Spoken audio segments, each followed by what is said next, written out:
Alright, got the wheel off. What I'm gonna do, I'm gonna change out these bump stocks. 2000 Camaro SS.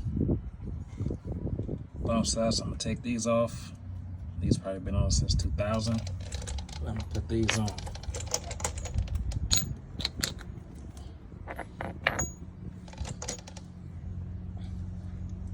So this right here, if you put it like this, it's not gonna happen because it had this lip.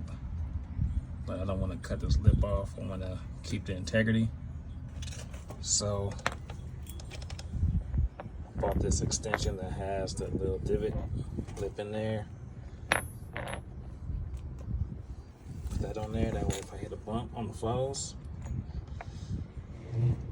it won't damage the frame.